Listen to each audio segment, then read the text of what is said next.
Okay, you have your makeup. Now it's time to set up your palette.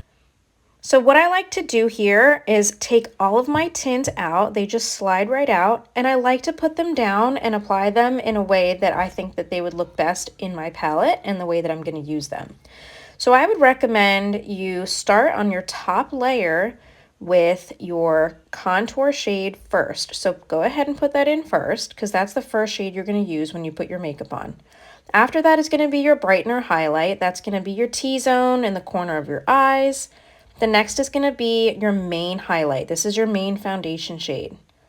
And lastly is your bronzer. This is going to go in the high points of your face.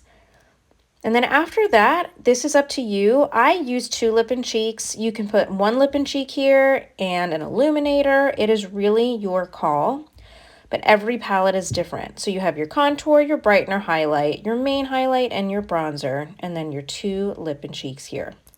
Now let's talk about what goes on the second layer. These are all of my powders. So that's my Vanilla Dust setting powder. This is going to be my brush cleaning tile if I want to change shades in the middle of an application.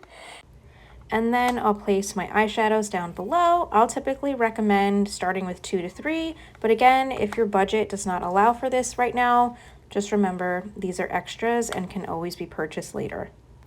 And last but not least, my eyebrow color. This is actually another eyeshadow color that matches my eyebrows closely, and I have some extra room for growth or if there's anything else that I want to purchase in the future. Okay, so you're probably wondering, how do I remember the names of all these shades? So my simplest tip for you is just make a little diagram of what your palette looks like and write down the names and then post it up in front of you when you do your makeup just to help you remember it. There are some people who like to do the sticker method. That is totally awesome too.